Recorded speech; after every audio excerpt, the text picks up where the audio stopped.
Howdy folks, hope you're all having a good one, and welcome back to World of Warships with Rear Admiral Jingles. And today, for your viewing pleasure, we are welcoming another minor internet celebrity.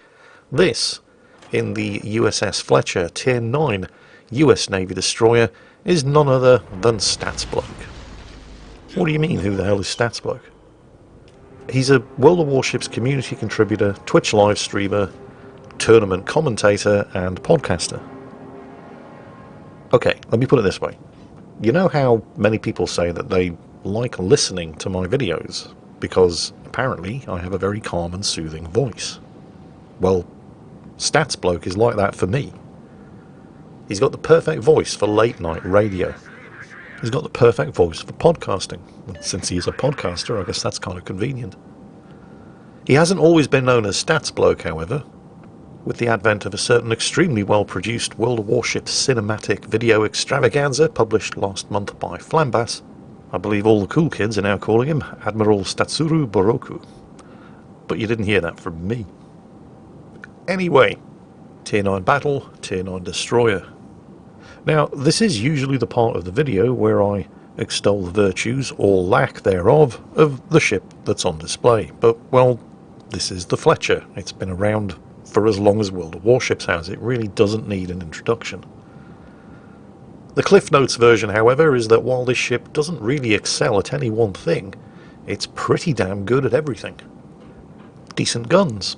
Although you don't want to be getting into medium to long range fights with Russian or French destroyers. Although at ranges of, say, 7 kilometers or less, the sheer number of shells that these 5 guns can spit out is enough to intimidate and overwhelm just about any other destroyer. Good torpedoes. In fact, great torpedoes. They're better than the torpedoes that you get on the Tier 10 gearing. Excellent concealment. The only real downside to the Fletcher is its speed, which is kind of pedestrian.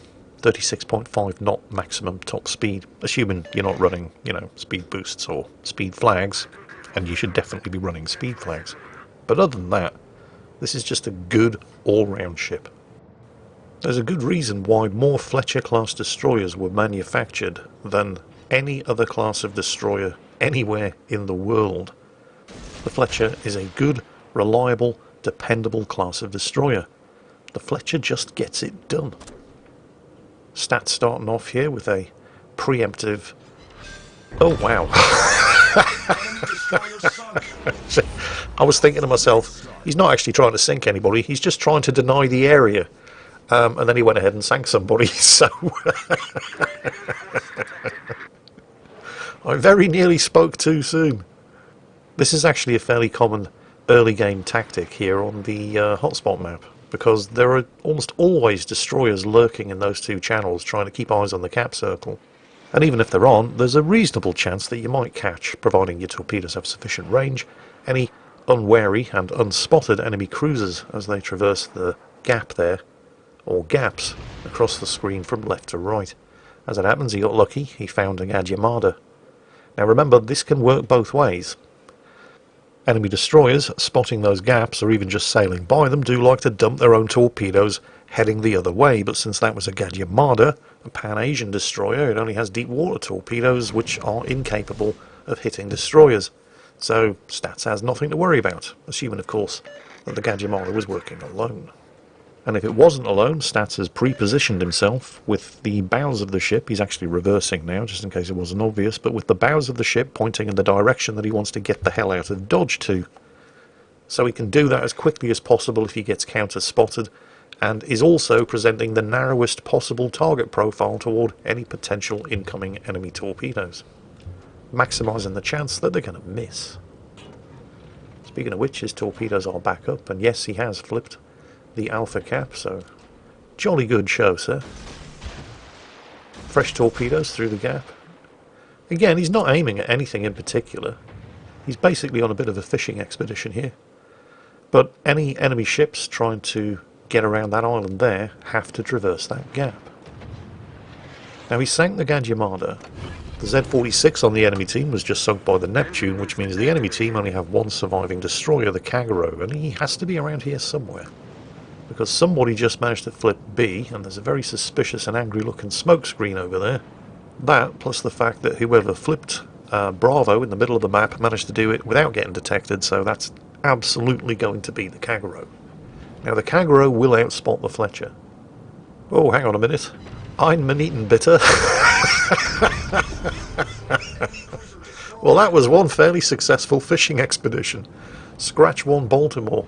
And that was the enemy team's only radar. Sadly, as quickly as Stats sinks them, the enemy team are racking up the kills of their own. Good news, however, the Kagero has been spotted. Pretty much exactly where we predicted he was going to be, and spotted by the Neptune, who obviously can't see him because he's on the far side of an island and sitting inside his own smokescreen, but is running his hydro. So, not great news for the Kagero, a ship that definitely relies on launching torpedoes from stealth in order to be effective, but, well, either he's now out of hydro range or the Neptune's hydro has expired. Either way, the Kagero is out of immediate danger. Good news for him. But also, good news for Stats, because he knows that the Kagero is no longer lurking around inside that cap circle at Bravo, so it should be reasonably clear. Nothing else has been spotted in there. The Kagero flipped it without being detected. He was almost certainly acting alone. There are no destroyers left on the enemy team other than him, although there are no destroyers left on Stats' team other than him. But it should mean, especially since he's already sunk the Baltimore as well, so the enemy team have no radar, that Stats stands a pretty good chance of being able to flip this cap without too much in the way of interference, although if the Kagero wants to, he can block the capture progress by just slipping back into the cap circle, and he does outspot Stats' Fletcher. He does have better concealment.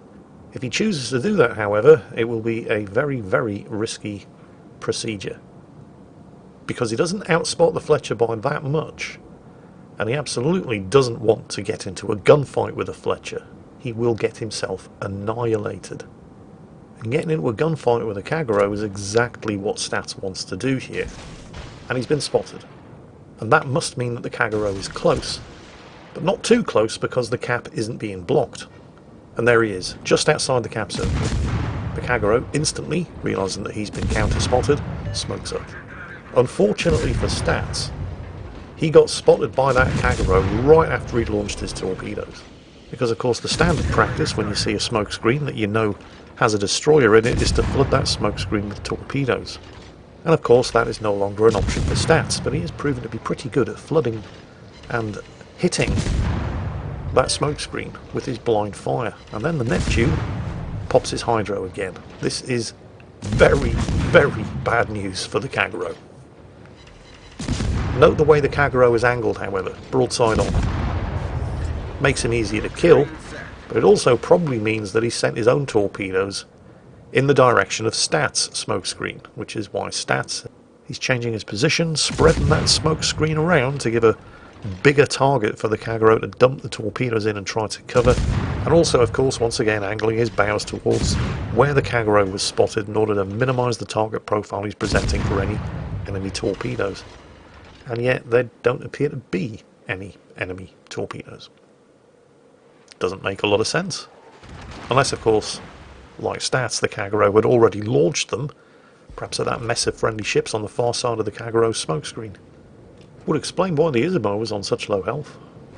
Then again, the Isabeau was chasing the enemy Aegir, and Aegir torpedoes could have been the reason why the Isabeau was on such low health. The only thing we know for sure is that he definitely didn't launch any torpedoes in the direction of StatsBloke. They must have been on cooldown. Anyway, that's one less thing to worry about. All enemy destroyers have been eliminated, the enemy radar cruiser is gone, the team have flipped Charlie after seeing off that Aegir. Stats has managed to recapture Bravo, although the enemy team have managed to flip Alpha. Things are definitely not looking great over in that direction. With the friendly Colorado the only survivor, and well, he's in a Colorado. Colorados don't run away quickly from anything, and the enemy Jean Bart has managed to finally end him. So the enemy team have managed to equalise the kills, if not the scores. And now, for the enemy team to stand any chance of winning this, they're basically going to have to go through Stats, because he's controlling the middle of the map. They need this cap circle. They need the kills. Stats, it's time to start carrying even harder than you already have been. particularly since the Neptune has just had a bit of a pants-on-head moment. I couldn't help but look at his position on the map and think, what the hell are you doing? Hang on, let me just take control of the camera here and take a closer look. Oh, yes, he's managed to ground himself. Broadside on, in front of 2 battleships and a heavy cruiser. Oh well. Jean Bart spotted the torpedoes and managed to avoid all but one of them. That's less than optimal. It did cause a flood though, and he's letting it go. He's not dumb enough to blow his damage control on a single damage over time effect, so yeah. The damage is meaningless. I mean, it's all numbers as far as stats is concerned, but flood damage, like fire damage, can be healed back 100% by damage repair party. So the Jean Bart isn't a complete idiot. Honestly, the biggest threat here at the moment, I think, is the Pommern, because it's a German battleship, and it has German battleship tier 9 and 10 hydro, which has a range of 6 kilometers. It's basically a mini radar that lasts forever. So Stats is basically doing his best to stay out of detection range and try to keep these guys spotted. And he's doing a pretty admirable job of that, but the rest of the team don't seem to be playing along. There's hardly anybody shooting at those 3 spotted ships. So, well, smoke screens back off cooldown.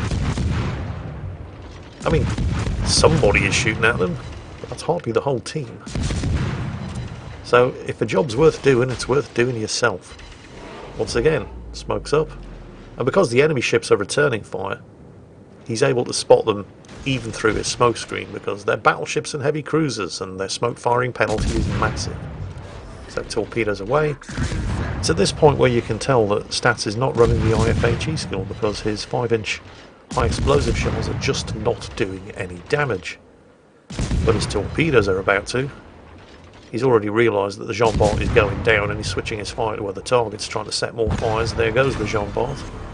Caught one of those torpedoes. Choice of 3 visible targets now, a pair of heavy cruisers and a battleship. And since we know he's not running the IFHE skill, it makes sense to focus the heavy cruisers, because you stand more chance of actually doing some damage to them with 5-inch high explosive shells. Do those torpedoes have the range to actually reach the Charles Martel? I think they might, although the Charles Martel is reversing, and I think, whether he knows it or not, he's managed to slip right into the gap between those 2 big torpedoes. Anyway, Charles Martel's gone undetected, switching fire to the Pommern. Again, battleship, 5-inch high explosive. He's going to need to hit specific parts of the superstructure to actually do any direct damage. But he can still set fires, which of course is the advantage of not taking the IFHE skill. You're twice more likely to set fires.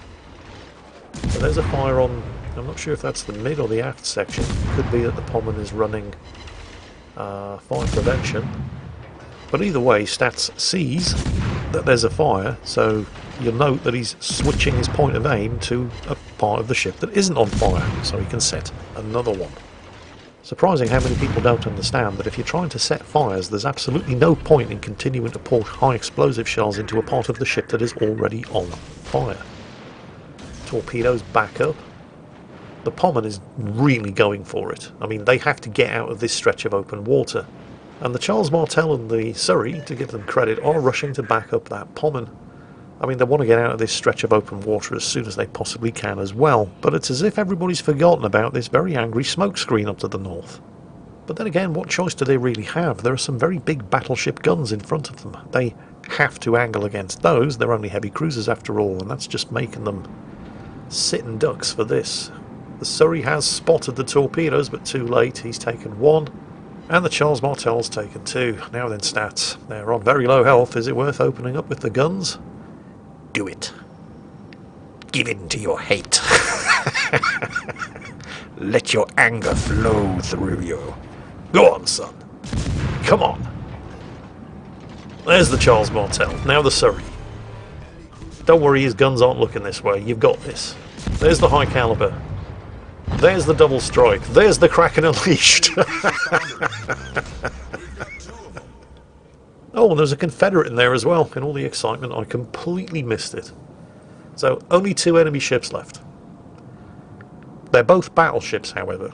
And without IFHE, if you can't set any fires, you've seen how ineffective 5-inch high explosive actually is against battleships. Now Stats' team are 200 points up, but they're one cap circle down, and you might think it would be nice and straightforward for Stats' team to finish off the last 2 battleships without him, but, well, let's just say I've seen teams throw better results than this. And in fact, the Lepanto there appears to be desperately trying to give as much broadside as possible to that Pommern, so yeah. Better safe than sorry. Stats isn't trying to be a hero, he's already got his Kraken Unleashed, he's already got his high caliber. What the team needs right now is a buffer. They need a nice, comfortable points margin, so regardless of how hard the rest of the team tries to throw, this is not all going to have been for nothing. Oh, the Cleveland managed to finish burning down the Pommern, so that's good. That just leaves the Caracciolo, and he's caught in a crossfire. So, yeah, I mean, Stats could have gone chasing after the 2 surviving enemy battleships and probably farmed a little more damage, but honestly, I think this was definitely the wisest course of action. StatsBloke in the always reliable USS Fletcher, securing a comfortable win with a Confederate, Kraken Unleashed, high caliber, double strike, and has he got some custom icons there for the... He has. I think that's Chaos Machine GR on the Kraken Unleashed, and StatsBloke himself on the double strike. Well, that's nice. But securing a comfortable win by not trying to win any harder than he already was. I hope you all enjoyed today's battle, and as always, take care, stay safe, and I'll catch you next time.